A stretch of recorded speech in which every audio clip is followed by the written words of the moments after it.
My daughter was rushed to the hospital. When I visited, I noticed my son-in-law acting strange.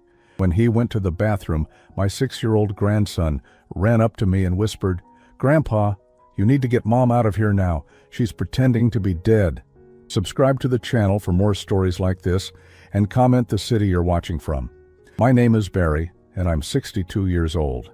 I never thought I'd be the kind of father who'd get a call that would change everything. But that Thursday afternoon, my phone rang with a number I didn't recognize, and my stomach dropped before I even answered. "Mr. Peterson, this is Memorial Hospital.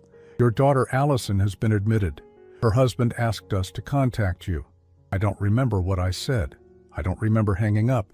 All I know is that I was in my truck within minutes, hands shaking on the steering wheel as I drove the 43 miles to the city. Allison, my little girl. The nurse wouldn't tell me what happened, just that it was urgent, that I should come right away. The drive felt endless. I kept thinking about the last time I'd seen her, maybe 3 weeks ago. She'd canceled our usual Sunday dinner again, said she wasn't feeling well. Her voice on the phone had sounded tired, distant. I'd wanted to push, to ask more questions, but I didn't. I'd learned over the years that Allison's husband, Derek, didn't like me interfering. He'd made that clear enough times. When I finally pulled into the hospital parking lot, my shirt was damp with sweat, despite the air conditioning. I half ran to the entrance, my knee complaining with each step. The elevator took forever. 4th floor, room 412. I found it and pushed through the door. Allison was in the bed, eyes closed, skin pale against the white sheets. Monitors beeped steadily beside her. And there was Derek, standing by the window, phone in his hand.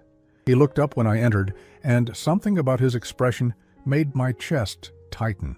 He looked nervous, not worried, nervous. "Barry," he said, his voice too controlled, "thanks for coming so quickly."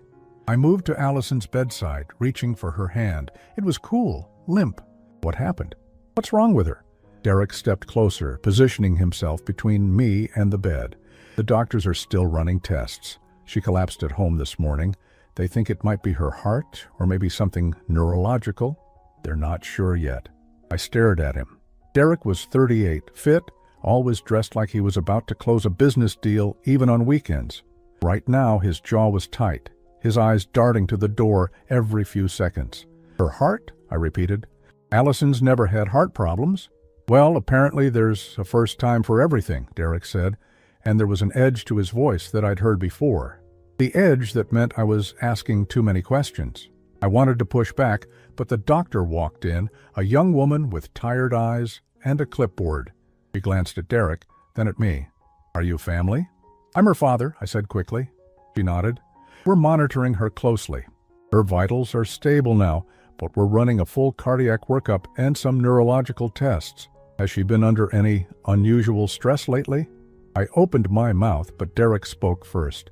"She's been dealing with anxiety, depression.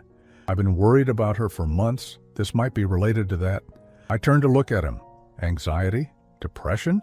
Allison had never mentioned anything like that to me. The doctor made a note on her clipboard, and I felt something cold settle in my stomach. "Can I have a few minutes alone with her?" I asked. Derek's hand landed on my shoulder, firm. "The doctor said she needs rest, Barry. Maybe we should step outside, let her sleep. I just want to sit with my daughter." "And I'm her husband," Derek said, his voice dropping lower. "I know what's best for her right now." The doctor glanced between us, clearly uncomfortable with the tension. "I'll be back to check on her in 20 minutes, she said, then left. Derek's phone buzzed. He looked at the screen, frowned. "I need to take this. It's work. Stay with her if you want, but don't tire her out." He walked toward the door, already answering the call in a low voice. The moment he stepped into the hallway, I heard small footsteps behind me. I turned and saw my grandson, 6-year-old Ethan, peeking around the doorframe. His eyes were wide, red-rimmed like he'd been crying. He was clutching a small toy truck in his hands, so tightly his knuckles were white. "Grandpa," he whispered, glancing nervously toward where his father had gone. I crouched down, my knee protesting. "Hey, buddy, you okay?" He shook his head quickly, then ran to me, wrapping his small arms around my neck.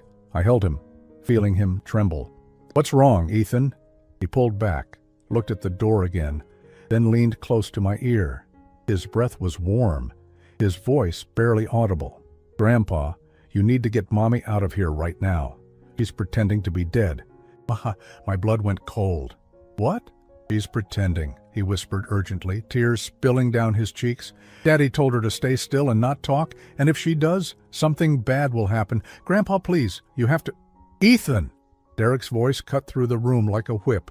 I turned and saw him in the doorway, his face dark with anger. Ethan immediately pulled away from me, his whole body going rigid. "I told you to stay in the waiting room," Derek said, his voice tight with barely controlled fury. He strode over and grabbed Ethan's arm, not hard enough to hurt, but firm enough to make the boy wince. "Come on, now." "Derek, wait," I started. "He's tired, Barry. He's not making sense." Derek pulled Ethan toward the door. Kids say crazy things when they're scared. I watched them go, Ethan casting one desperate look back at me before disappearing into the hallway. My heart was pounding so hard I could feel it in my throat. I turned back to Allison, lying so still in that bed. I moved closer, studying her face, her eyelids, her breathing, the way her fingers lay against the sheets. And then I saw it, the tiniest flutter of her left eyelid. Not random, deliberate. I reached for her hand, holding it gently. "Allison," I whispered, "if you can hear me, squeeze my hand." Nothing. I waited, my pulse roaring in my ears.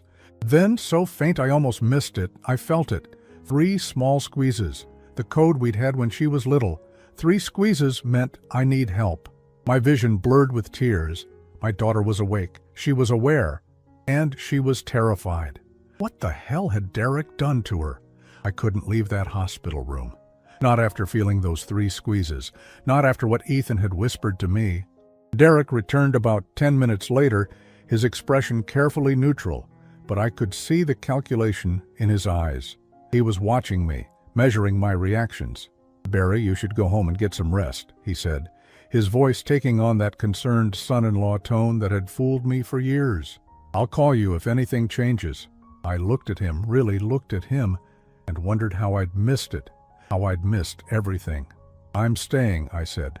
His jaw tightened. "The doctor said she needs quiet. Too many visitors will—" "I'm her father. I'm staying." We stared at each other for a long moment. Finally, Derek shrugged, pulling out his phone. "Suit yourself. I need to make some calls anyway. Work doesn't stop just because—" He gestured vaguely at Allison. "You know." He left again, and I was alone with my daughter. I pulled the chair closer to her bed, still holding her hand. "I know you're awake," I whispered.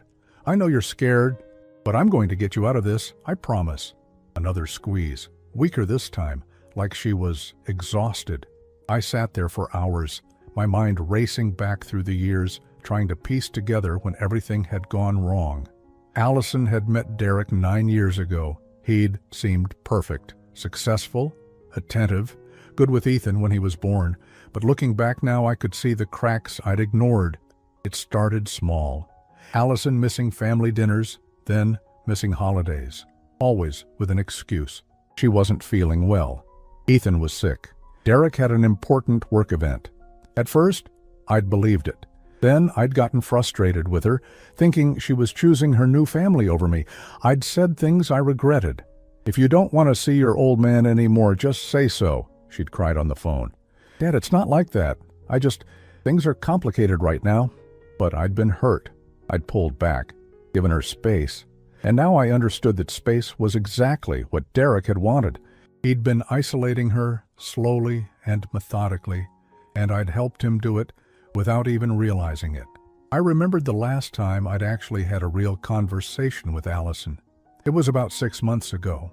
I'd stopped by their house unannounced, something Derek hated. Allison had answered the door, and I'd been shocked. She looked thin, tired. There were dark circles under her eyes. "Dad," she'd said, glancing nervously over her shoulder. "You should have called first." I was in the neighborhood. Thought I'd say hi. She'd hesitated, then stepped outside, pulling the door mostly closed behind her. "Derek's working from home today. He doesn't like interruptions." "I'm not here to see Derek." "I know, but—" She'd wrapped her arms around herself even though it was warm outside. "Things are just easier if we plan visits ahead of time." I'd been annoyed then. Now I understood she'd been trying to protect me, or protect herself, or both. "Are you okay, sweetheart?" I'd asked. "You don't look well." "I'm fine. Just tired. Ethan's been having nightmares, so I'm not sleeping much." "Is Derek helping with that?" Her face had done something strange. A flicker of emotion I couldn't read. "Derek works hard. I don't want to bother him with every little thing." Derek had appeared in the doorway then, all smiles. "Barry, what a nice surprise. Sorry, I'm on a conference call. Can we catch up another time?"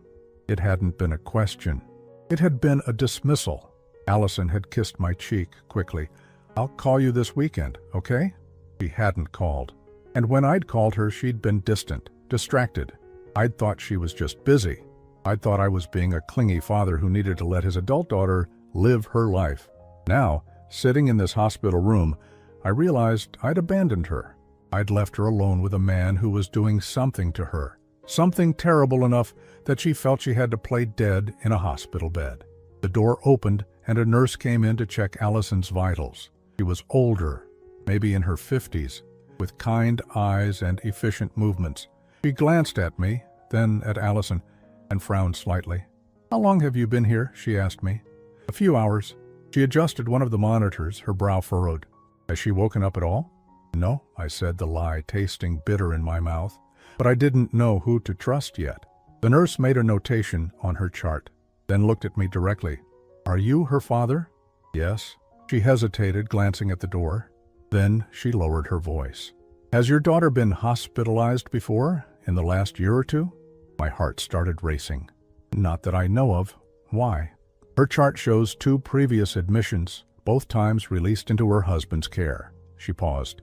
Both times with similar symptoms, unresponsive episodes. The room tilted. "What are you saying?" The nurse's expression was carefully neutral, but her eyes held a warning. "I'm not saying anything, just noting patterns. You might want to speak with her primary care physician, get her full medical history." She left before I could ask more questions. I turned back to Allison, my mind reeling. 2 previous hospitalizations? Why hadn't anyone told me? Why hadn't Allison told me? Unless she couldn't. I thought about Derek's story, the anxiety, the depression. I thought about how he'd positioned himself as the concerned husband, the one who knew what was best for her. I thought about how he'd cut me off every time I'd tried to ask questions. My phone buzzed, a text from an unknown number. "Waiting room, 3rd floor, come alone, about Allison." I looked at my daughter, lying so still. I squeezed her hand. "I'll be right back." 2 squeezes in response. The waiting room, the 3rd floor, was nearly empty. An elderly man sat in the corner, asleep. A young couple huddled together near the window. And in the back, partially hidden by a magazine rack, I saw someone wave at me. It was the nurse from earlier. She gestured for me to sit beside her, her voice barely above a whisper. "I could lose my job for this," she said. "But something isn't right with your daughter's case." "Tell me." "The medications she's been prescribed, the dosages, they don't make sense for the diagnoses listed. And the timing." She pulled out her phone, showing me something. "Look at the admission dates, 2 months apart. Both times right after your daughter had appointments with a family attorney." My blood ran cold. "How do you know about the attorney?" "Because she told me. The last time she was here, she was more alert. She asked me to help her. Said she was trying to leave him, but he kept..." The nurse's voice caught. "She said he kept making her sick, making her seem crazy. I tried to report it, but by the time the social worker came, her husband had already taken her home. And he's very convincing, Mr. Peterson. Very convincing." I felt like I couldn't breathe. "What do I do?" "Document everything. Get her away from him if you can, but legally. He has medical power of attorney right now. If you just take her, he can have her brought back. You need proof." She stood up. "Talk to the social worker assigned to this floor. Her name is Monica Reeves. She's good. She'll listen." "Thank you," I managed. She nodded and walked away quickly, leaving me sitting there with the weight of the truth crushing down on me. Derek wasn't just controlling. He was systematically destroying my daughter, and he'd been doing it for years while I stood by and let it happen. I found Monica Reeves in a small office on the 2nd floor. She was younger than I expected, maybe in her late 30s, with sharp eyes that studied me carefully when I introduced myself. "Mr. Peterson," she said, gesturing to a chair, "I've been reviewing your daughter's file. Please sit down."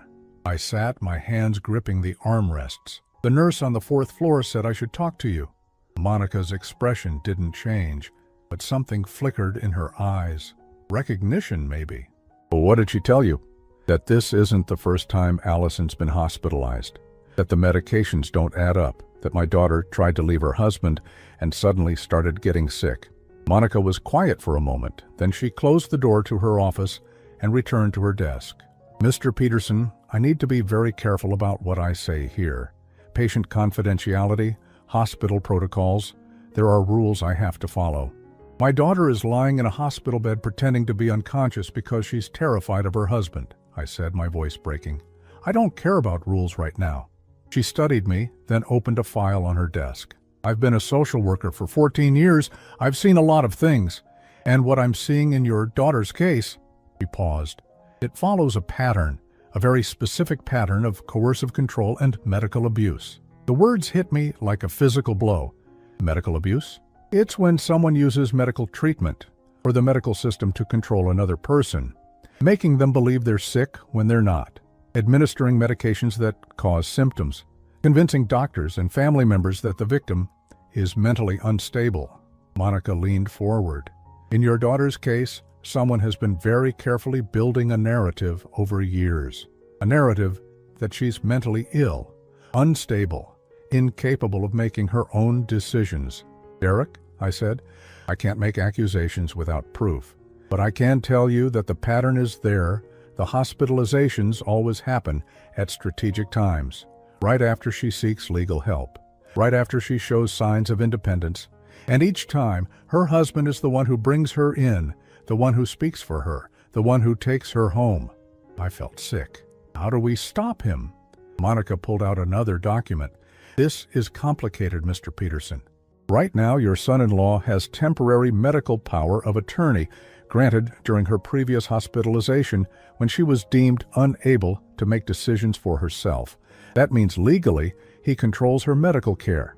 But she's awake. She's aware. She's just scared. Then we need to prove that. We need documentation from doctors stating she's competent. We need to show a pattern of abuse. And we need to do it carefully. Because if he suspects what we're doing, he could move her to another facility or take her home before we can intervene." I ran my hands through my hair, feeling helpless. "What do I do?" "First, I need to speak with your daughter directly, alone. Can you arrange that?" "Derek watches her constantly." "Then we create a reason for him to leave. A meeting with the billing department about insurance, something that requires his attention." Monica's eyes were determined now. "Meanwhile, I want you to talk to your grandson. Children see things adults miss. If there's abuse in that house, he knows about it. Ethan." God, I'd been so focused on Allison I hadn't thought about what this must be doing to him. "He's 6 years old," I said. "How do I even—" "Carefully.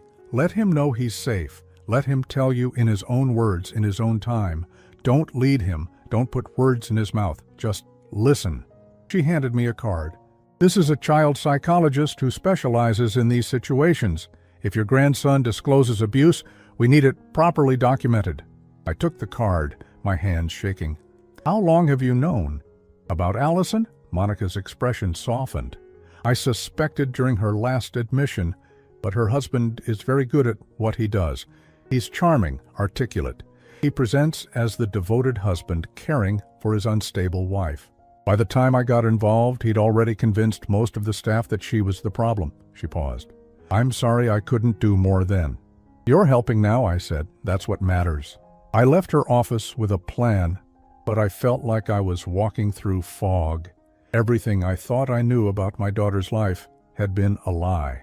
A carefully constructed lie that Derek had been feeding everyone, including me. I made my way to the family waiting area, where Derek had left Ethan with one of the volunteers. The woman was showing him how to color, but Ethan's heart wasn't in it.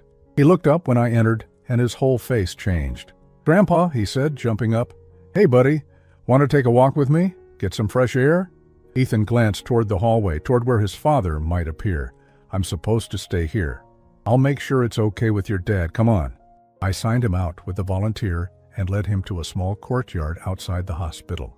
It was quiet there, just a few benches and some sad-looking plants. We sat down and I waited, giving him space. Finally, Ethan spoke, his voice small. Is Mommy going to die? No, buddy. She's going to be okay. But she's not moving. She's not talking. I know, that's scary, isn't it? He nodded, tears welling up in his eyes. Daddy says she's very sick. He says we have to be very quiet and very good so she can get better. Ethan, you told me earlier that Mommy was pretending. Can you tell me more about that? He looked down at his shoes, kicking at the ground. I'm not supposed to tell. Did your daddy say that? A tiny nod. Buddy, sometimes grown-ups ask kids to keep secrets that aren't good secrets. Secrets that hurt people. If someone is getting hurt, it's okay to tell. It's the right thing to do. Ethan was quiet for a long time. Then, in a whisper, Daddy gives Mommy medicine. Special medicine that makes her sleep. He says it's to help her calm down, but his voice broke. But it makes her act weird. She falls down. She can't remember things. And then Daddy says she's sick and we have to take her to the doctor. My heart was pounding so hard, I thought I might be sick. How often does Daddy give her this medicine? I don't know. Lots of times. Especially when Mommy says she wants to leave or when she talks about calling you. He looked up at me, his eyes huge and terrified. Grandpa, I heard Daddy on the phone. He said, if Mommy doesn't stay quiet this time, something bad will happen to her. Really bad. And he said... Ethan's voice dropped to barely audible. He said I wouldn't see her anymore. I pulled him into my arms, feeling him shake. You're not going to lose your mom, Ethan. I promise you. We're going to keep her safe. But Daddy's scary when he's mad. He doesn't hit us, but he does things. He locks Mommy in her room. He takes her phone away. He tells her she's crazy and nobody will believe her. Ethan pulled back, looking at me desperately. You believe her, right? You believe she's not crazy? I believe her, and I believe you. Will you really get her out of here? Because the doctor gave Daddy papers. Papers that say Mommy has to do what he says. And Daddy showed them to Mommy, and she cried. She cried so much, Grandpa. I felt rage building in my chest, hot and fierce. When did this happen? Last week. That's when Mommy told me if anything bad happened, I should tell you. She made me promise. She said, you're the only one who can help. Fresh tears spilled down his cheeks.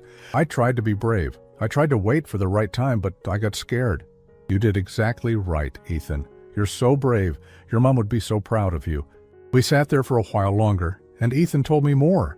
About the times Derek would show Allison bottles of pills and tell her one wrong move, and he'd make sure she never saw her son again. About how Derek had fired their housekeeper when she started asking too many questions. About how Derek monitored every phone call, every text message, every moment of Allison's life. It was systematic, it was calculated, and it had been going on for at least 3 years, probably longer. By the time we went back inside, I had a clearer picture of what I was dealing with. Derek wasn't just an abusive husband. He was smart, methodical, and he'd been planning this for a long time. The medical records, the psychiatric evaluations, the carefully documented instability. It was all building towards something. I just had to figure out what before it was too late. I took Ethan back to the waiting area and found Derek pacing near Allison's room, his phone pressed to his ear. When he saw us, his expression shifted instantly from irritation to concern. There you are, he said, ending his call. I was getting worried. We just took a walk, I said evenly, got some fresh air. Derek's eyes moved between me and Ethan, suspicious. Ethan, go sit down. I need to talk to Grandpa. Ethan obeyed immediately, and that obedience, that instant fear response, told me everything I needed to know. Derek stepped closer, his voice low. Barry, I appreciate you being here, but you need to understand something. Allison is my wife, my responsibility, and right now, what she needs is stability, not interference. I'm her father, and I'm her husband. I have legal authority here. The doctors agree with me that she needs specialized psychiatric care, long-term care. I'm arranging for her transfer to a facility that can help her. My blood went cold. What kind of facility? A place where she can get the treatment she needs, where she'll be safe from herself and from... He paused meaningfully, from influences that might upset her delicate mental state. He was going to lock her away, somewhere I couldn't reach her. "You can't do that," I said. Derek smiled, cold and triumphant. "Actually, Barry, I can. And I am. The papers are already being processed. By Monday, Allison will be getting the help she should have gotten years ago." Monday. That gave me 3 days. 3 days to stop Derek from locking Allison away in some psychiatric facility where I'd never be able to reach her. 3 days to gather proof that would hold up against a man who'd spent years building his case. I called Monica Reeves the moment I got to my truck. She answered on the second ring. "He's moving her," I said without preamble, "Monday, to a psychiatric facility." There was a pause. "That's faster than I expected. He must suspect something. Can we stop it?" "Not directly. He has medical power of attorney, but..." I could hear papers rustling. "If we can prove she's being coerced, that she's competent to make her own decisions, we might be able to get an emergency hearing. It's a long shot, though. We'd need solid evidence. Ethan told me things about the medications Derek's been giving her, about threats, about being locked in her room. Get him to the child psychologist, today if possible. We need his statement properly documented." Monica's voice was urgent now. "And I need to examine your daughter myself, properly, without her husband present." "How?" "Derek doesn't leave her side. Leave that to me. I'll create a situation that requires his presence elsewhere. Be ready to move fast when I call." I sat in my truck after we hung up, my mind racing. 3 days, not enough time. But it had to be. I called the child psychologist Monica had recommended, Dr. Sarah Chen. She had an opening that afternoon, which felt like a miracle. I picked up Ethan from the hospital, telling Derek I was taking him for lunch and to give him a break from the hospital atmosphere. Derek had been reluctant, but I'd pushed. "The boy needs normalcy," I'd said. "A few hours away won't hurt." Dr. Chen's office was in a quiet building downtown, decorated to be comfortable for children. Bright colors, toys, books. Ethan clung to my hand as we walked in. "I don't want to talk to a stranger," he whispered. "She's going to help us protect your mom," I said gently. "But she needs to hear from you what's been happening. Can you be brave one more time?" He nodded, though his grip on my hand tightened. Dr. Chen was kind, patient. She didn't push. She let Ethan play with blocks while she talked about everyday things, his favorite foods, his favorite shows. Gradually, carefully, she steered the conversation toward home, toward his parents. I sat in the waiting room, listening to the muffled voices through the door. After an hour, Dr. Chen emerged, her face serious. "Mr. Peterson, can we talk privately?" We stepped into another room. Dr. Chen closed the door and turned to me, her expression grim. "Your grandson has been living in an environment of severe psychological abuse. The control, the threats, the fear-based compliance, it's textbook coercive control. And the things he's witnessed being done to his mother." She shook her head. "That child is traumatized. Can you document it in a way that will hold up legally? I'm already writing my report, and yes, I'll testify if needed. But Mr. Peterson, you need to understand something. Even with my report, even with everything you're gathering, there's no guarantee. Your son-in-law has built a very convincing case over years. Judges tend to be cautious about removing medical authority, especially when there's documented psychiatric history. The psychiatric history is fake. He created it. I believe you. But proving that in court quickly. Before Monday," she paused. "It's going to be difficult." I drove Ethan back to the hospital, my jaw set. Difficult didn't mean impossible. I'd worked construction for 40 years. I'd built things from nothing. I could do this. When we arrived, Monica was waiting in the lobby. "I need you to bring Ethan to the cafeteria and keep him there for the next hour," she said quietly. "I've arranged for Derek to meet with hospital administration about insurance issues. It's going to take him at least 45 minutes to sort out. That's my window." "What are you going to do?" "Evaluate your daughter, get her statement, record it if she's willing." Monica glanced toward the elevators. "And I'm bringing in Dr. Patterson. He's one of our senior psychiatrists, someone Derek hasn't been able to influence. If he agrees that Allison is competent, that she's being coerced, his opinion carries weight." I took Ethan to the cafeteria, bought him ice cream, and watched the clock. 43 minutes later, my phone buzzed. "Monica." "We have it," she said, and I could hear the relief in her voice. "Your daughter is coherent, competent, and terrified." Dr. Patterson witnessed her statement. She detailed years of abuse, medication tampering, threats, and she's willing to fight, Barry. She wants her life back. I closed my eyes, feeling something break open in my chest. What now? Now we file for an emergency custody hearing. I've already contacted a family law attorney who specializes in these cases. Her name is Rebecca Walsh. She's expecting your call. I called Rebecca Walsh from the hospital parking lot. She was direct, no nonsense. "Mr. Reeves sent me your daughter's file. I've been reviewing it for the last hour. Here's the situation. Your son-in-law has been very thorough. He has medical documentation, psychiatric evaluations, statements from doctors. Breaking that is going to require us to prove a pattern of fraud and abuse. We have my grandson's testimony. We have Allison's statement. We have a psychiatrist saying she's competent." Good, that's a start, but we need more. We need to show motive. Why would he do this? What does he gain? I thought about what Ethan had told me, about Derek's threats regarding Allison never seeing her son again. Control, I said, and probably money. Allison has a trust fund from her mother.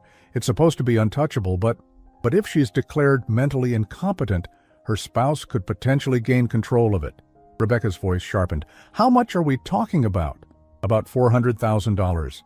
That's motive. I need you to get me documentation of that trust. Any paperwork showing Derek tried to access it, or that Allison was preventing him from accessing it. How am I supposed to get that? Does your daughter have a safety deposit box? A lawyer she trusted? Somewhere she might have kept important documents," I thought back. "She used to use a storage unit for her mother's things. I have a key somewhere. Find it tonight. We need everything you can get me before Monday morning. Bank statements, medical records she might have kept, anything that shows a pattern." After hanging up, I sat in my truck, thinking. Allison's storage unit. I hadn't been there in years, not since we'd cleaned out her mother's house after she passed. But Allison had kept the unit, said she wanted to hold on to some memories. Maybe she'd been holding on to more than memories. Maybe she'd been preparing for this. I drove to my house, searched through boxes in my garage until I found the small key with a tag that read, "Secure Store Unit 247. Then I drove across town to the storage facility. It was after 8 when I arrived, the sun setting behind the rows of identical orange doors. Unit 247 was in the back. I unlocked it, pulled up the door, and stood staring at the contents. Boxes, lots of them. But in the front there was a filing cabinet I didn't remember. I opened the top drawer. Files, medical records, bank statements, printed emails, all organized, labeled, dated. Allison had been documenting everything. For years. There were bottles too. Prescription bottles with Derek's name on them, but tucked inside plastic bags with dates written on them in Allison's handwriting. "Evidence," one note said. "Made me take these. Felt wrong. Kept samples." She'd been building her own case, quietly, carefully, whenever she could. Every time Derek had medicated her, she'd saved a pill. Every time a doctor had written something suspicious, she'd kept a copy. Every threatening text, every controlling email, it was all here. My daughter had been fighting back the whole time. She just hadn't been strong enough to do it alone. I loaded everything into my truck. Then I called Rebecca Walsh. "I found something," I said. "I found everything." I spent that entire night at Rebecca's office. We went through every document, every piece of evidence. Rebecca's assistant helped us organize it all, create a timeline, build the case. "This is good," Rebecca said around 3 in the morning, her eyes bloodshot but focused. "This is really good. Look at this." She pointed to a series of bank statements. Derek tried to access the trust fund 6 times. Each time Allison blocked him. And look at the dates of her hospitalizations, within days of each denial. He was punishing her, I said. More than that. He was trying to have her declared incompetent so he could override her authority over the trust. Rebecca pulled up another document. "And this is a consultation with a lawyer about having her committed long-term. He's been planning this for at least 2 years. My hands clenched into fists. "Can we stop him?" "With this?" Yes, I'm filing for an emergency hearing first thing Monday morning, but Barry, she looked at me seriously. We need to prepare for the possibility that the judge doesn't rule in our favor right away. These cases can take time. Derek might still be able to transfer her to that facility while the case is pending. So what do we do? Rebecca was quiet for a moment. There might be another option, a risky one. If we can get Allison out of the hospital before Monday, before he can execute the transfer, we could file for a protective order, keep them separated while the case proceeds. Question. How would we get her out? He has medical authority. Dr. Patterson could release her into your care. As her father, with a psychiatrist stating she's competent, that's legally defensible. But Derek will fight it. He'll probably call the police, claim kidnapping. It could get messy. I thought about Allison lying in that hospital bed, pretending to be unconscious because she was too terrified to move. I thought about Ethan, 6 years old, carrying the weight of his mother's secrets. I thought about losing them both to Derek's calculated cruelty. I don't care if it gets messy, I said. Tell me what we need to do. Sunday morning came too fast. I'd barely slept, running through the plan over and over in my mind, looking for holes, for things that could go wrong. There were too many variables, too many ways Derek could stop us. But we were out of time. Rebecca had filed the emergency motions overnight. Dr. Patterson had signed the release papers. Monica had coordinated with hospital security. Everything was in place. We just needed to execute it before Derek realized what was happening. I arrived at the hospital at 7 earlier than usual. Derek's car wasn't in the parking lot yet. Good. That gave us a window. Monica met me at the elevator, her face tight with tension. Dr. Patterson is with Allison now. He's doing a final evaluation, documenting her competency. We have maybe an hour before Derek arrives. He usually gets here around 8. We took the elevator to the 4th floor. My heart was hammering against my ribs. This was it. Either we got Allison out today, or Derek would move her tomorrow to a facility where I'd lose her completely. Dr. Patterson was in Allison's room when we arrived. He was a man in his 60s, gray-haired, with the kind of calm authority that came from decades of practice. Allison was sitting up in bed the first time I'd seen her upright since this nightmare began. Her face was pale, but her eyes were clear. "Dad," she said, and her voice broke. I moved to her side, taking her hand. "I'm getting you out of here, sweetheart. Today." She nodded, tears spilling down her cheeks. "I'm scared, Derek. If he finds out..." "He's not going to hurt you anymore," I said firmly. "I promise you that." Dr. Patterson cleared his throat. "Mrs. Harrison, I need to ask you some questions. I need you to answer them clearly for the record. Do you understand?" "Yes," Allison whispered. "Are you being held in this hospital against your will?" "Yes." "Has your husband been medicating you without your consent or knowledge?" She nodded. "He's been putting pills in my food, in my drinks, things that make me foggy, confused, things that make me seem..." Her voice caught. "Seem crazy." "How long has this been happening?" 3 years, maybe longer. It got worse after I tried to divorce him the first time." Dr. Patterson made notes. "You attempted to divorce him?" 2 years ago, I contacted a lawyer. Derek found out. She closed her eyes. "He said if I tried to leave, I'd never see Ethan again. He said he'd prove I was unfit. He'd already been working on it, building this whole story that I was mentally unstable. The medications, the hospital visits, all of it was part of his plan. Why didn't you tell anyone? Your father?" Allison looked at me, her expression full of pain. "Derek monitored everything. Every call, every text. The few times I managed to see Dad, Derek was always there, always listening, and he'd convinced everyone, even the doctors, even Dad for a while, that I was the problem. Who would believe me?" "I believe you," I said, squeezing her hand. Dr. Patterson finished his notes. "Mrs. Harrison, I'm releasing you from this hospital into your father's care. In my medical opinion, you are competent to make your own decisions, and you are being subjected to coercive control and medical abuse. Do you consent to leaving with your father?" "Yes," she said immediately. "Please, I just want to get my son and go." Monica stepped forward. "We have clothes for you. You need to change quickly. Your husband usually arrives within the hour." But we were wrong about the timing. As Allison was in the bathroom changing, I heard a commotion in the hallway. Raised voices. Derek's voice. "Where is my wife?" I got a call that there was some kind of emergency evaluation. My blood went cold. Someone had tipped him off. Monica moved fast, positioning herself at the door. "Mr. Harrison, your wife is being evaluated by Dr. Patterson. You'll need to wait." "I don't need to wait for anything. She's my wife. I have medical authority." Derek pushed past her into the room, then stopped when he saw me. His face went from confusion to rage in an instant. "What the hell is going on here?" "Your wife is being released," Dr. Patterson said calmly. "She's competent, and she's requesting to leave." Derek's jaw clenched. "She's not competent. She's mentally ill. I have documentation." "Your documentation is fraudulent," I said, stepping forward. "We know what you've been doing. The medications, the threats, all of it." Derek's expression shifted, becoming cold and calculating. "Barry, I don't know what she's told you, but you have to understand she's not well. She has delusions. She makes up stories." "Stop," Allison said. She'd emerged from the bathroom, dressed in the clothes Monica had brought. She looked small, fragile, but there was steel in her voice. "I'm not delusional.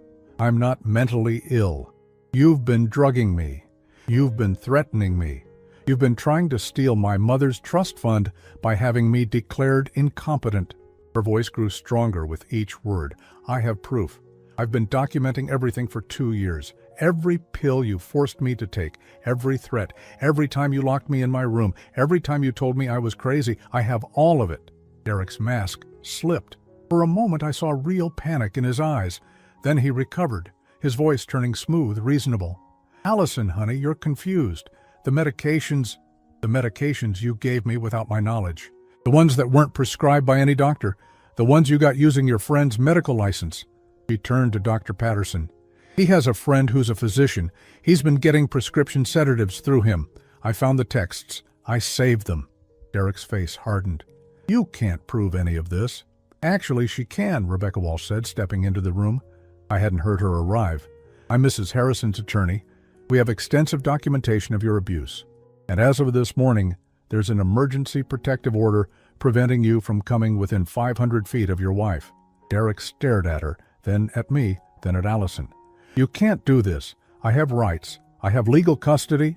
"Your medical power of attorney has been suspended pending investigation," Rebecca continued, "and we've filed for emergency custody of your son. Given the evidence of psychological abuse and endangerment—" "Ethan," Derek's voice rose. "You're not taking my son.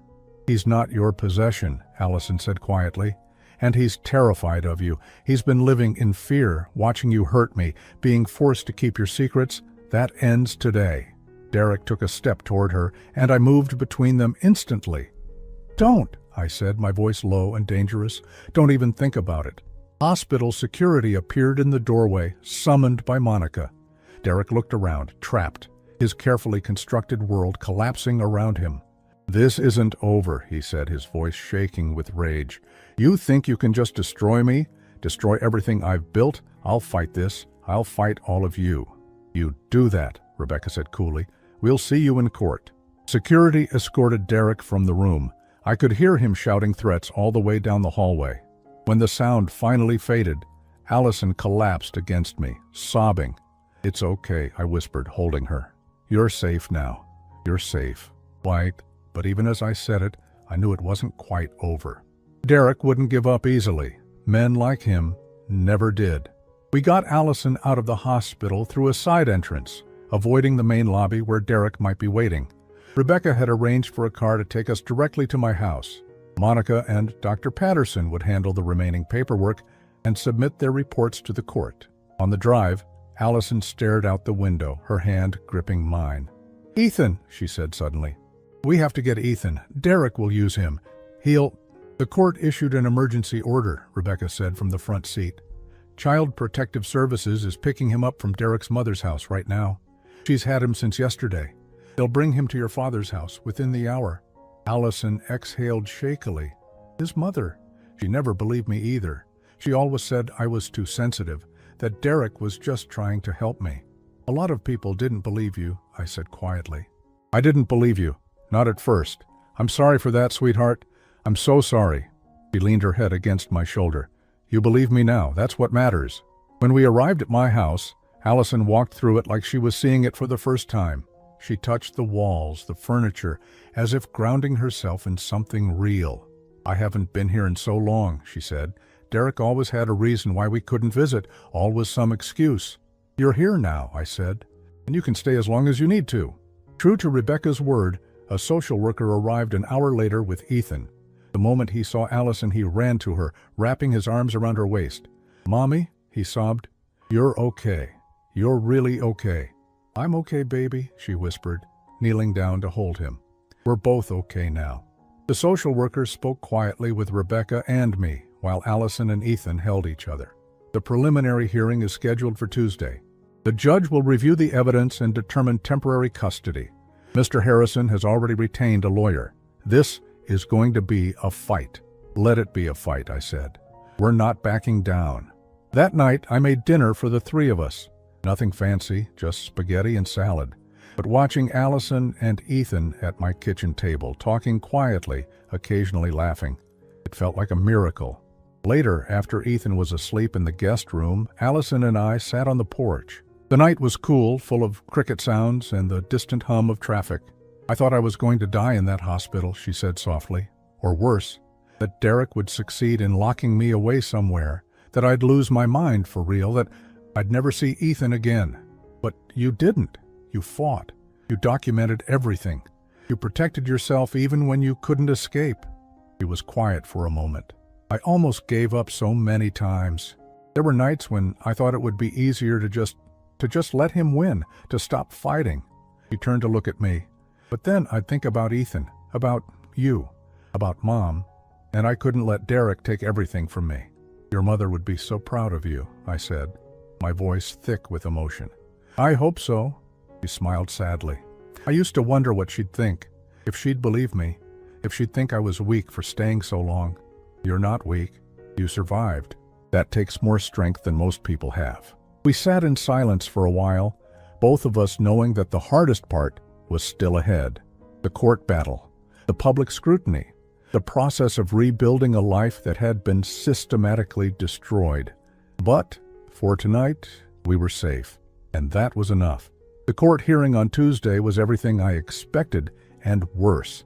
Derek showed up in an expensive suit, flanked by two attorneys. He played his part perfectly. The concerned husband, the devoted father, the man whose unstable wife had been manipulated by her interfering father. His lawyers painted Allison as delusional, me as controlling. They presented the medical records Derek had carefully fabricated over years, the psychiatric evaluations he'd orchestrated, testimony from his mother about Allison's erratic behavior. But Rebecca was prepared. She systematically dismantled every piece of Derek's narrative. She presented Dr. Patterson's evaluation, Monica's testimony about the pattern of suspicious hospitalizations, the child psychologist's report about Ethan's disclosures, and most damning of all, the evidence from Allison's storage unit, the medication samples that didn't match any legitimate prescription, the documented timeline showing hospitalizations occurring within days of Allison attempting to access legal help or block Derek from the trust fund, the text messages between Derek and his physician friend discussing keeping her manageable. I watched Derek's face as Rebecca laid it all out. His composure cracked piece by piece. The judge, a woman in her 50s with sharp eyes, studied the evidence carefully. Finally, she spoke. Mr. Harrison, I find the evidence of coercive control and medical abuse compelling. The pattern is clear, the documentation extensive. I'm granting Mrs. Harrison full custody of the minor child and issuing a restraining order. You are not to contact your wife or son except through attorneys. Additionally, I'm ordering a full investigation into the prescribing practices that enabled this abuse. Derek stood abruptly. This is insane. She's manipulating all of you. Mr. Harrison, sit down, the judge said coldly. Your behavior in this courtroom is not helping your case. If you continue, I'll find you in contempt. Derek sat, but his hands were clenched into fists, his face red with barely controlled rage. The judge continued. Mrs. Harrison, I'm also ordering that you undergo an independent psychiatric evaluation to establish baseline mental health, not because I doubt your competency, but because we need documentation to counter the false narrative that's been created. Do you understand? Yes, Your Honor, Allison said quietly. This hearing is adjourned. Mr. Harrison, I suggest you use this time to reflect on your actions and cooperate with the investigation. Dismissed. Outside the courthouse, Derek tried one last time. He followed us to the parking lot, his attorneys trying to hold him back. Allison, he called out. Allison, please. We can work this out. I love you. I was just trying to help you. She stopped, turned to face him. I stayed close, ready to intervene if needed. You don't love me, she said, her voice steady. You never did. I was something to control, something to use. And when I didn't cooperate, you tried to destroy me. He paused. But I'm still here, Derek. I survived you, and I'm going to make sure Ethan never has to survive you too. Derek's face twisted with rage, but his attorneys pulled him away before he could respond. We drove home in silence. Ethan was waiting with a sitter, and when we walked in, he ran to Allison immediately. Did the judge say we can stay with Grandpa? He asked anxiously. Yes, baby. We can stay as long as we need to. His whole body relaxed. Forever? Allison laughed softly, tears in her eyes. Maybe not forever, but for a good long while. The weeks that followed were a blur of therapy appointments, legal meetings, and the slow process of healing.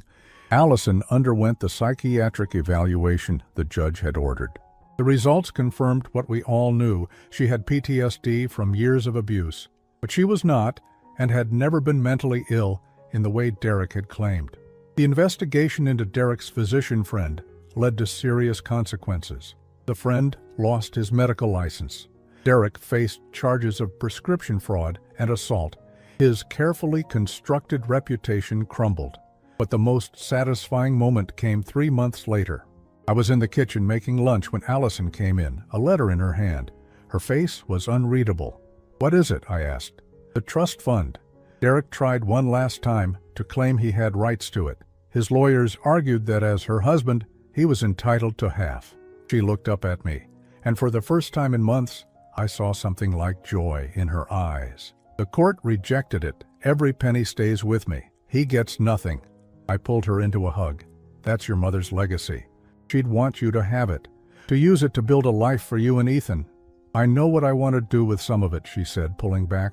I want to help other women. Women like me who are trapped, who don't have evidence, who don't have someone to believe them. I want to fund legal aid support groups, safe houses. Your mother would love that, I said, my voice thick with pride. 6 months after that terrible day in the hospital, Allison and Ethan moved into a small house about 10 minutes from mine. It wasn't fancy, but it was theirs. Safe. Free. I helped them move in on a Saturday. Ethan ran through the empty rooms, his laughter echoing off the walls. Allison stood in the living room, watching him, and I saw her shoulders relax in a way they hadn't in years. You okay? I asked. She nodded. I'm good. Really good. He turned to me. Thank you, Dad, for believing me. For fighting for us. I don't think I ever really said that. You don't have to thank me. You're my daughter. That's what fathers do. Not all fathers, she said softly. Not all fathers see their daughters. Really see them. We stood there for a moment, and I thought about all the years I'd missed the signs, all the times I'd failed to see what was happening. I couldn't change that, but I could be here now. I see you, I said, and I'm so damn proud of you. That evening, after the boxes were unpacked and Ethan was asleep in his new room, Allison and I sat on her small back porch. The yard was overgrown, but she had plans to plant a garden, start fresh. Derek tried to contact me yesterday, she said quietly, through a mutual friend. He wanted her to tell me he's sorry, that he was sick, that he needs help. My jaw tightened. What did you say? I said no. I said I hope he gets help, but not from me. Not ever from me. She looked at me. I don't hate him anymore, Dad. I don't feel anything for him. And that feels like freedom. It is freedom, I said. She smiled, a real smile that reached her eyes. Yeah, it really is. A year later, I stood in a community center downtown. Allison was at a podium speaking to a room full of people, survivors, advocates, lawyers. She'd used part of her trust fund to start a foundation, resources for victims of coercive control and medical abuse, legal support, emergency housing, all the things she'd needed and couldn't find. I was lucky, she was saying. I had someone who believed me, someone who fought for me. But so many don't. They're trapped in systems that don't recognize their abuse, in relationships that look perfect from the outside, and they're dying slow deaths one day at a time. She paused, her voice growing stronger. This foundation is for them, for the women and men who think they're alone, who think they're crazy, who think there's no way out. There is a way out, and we're going to help you find it. The room erupted in applause. I watched my daughter, poised and powerful, and I barely recognized her from the woman who'd lain in that hospital bed pretending to be dead, because it was safer than being awake. After the event, we went to dinner, me, Allison, and Ethan. He was 7 now, still in therapy, but laughing more, sleeping better.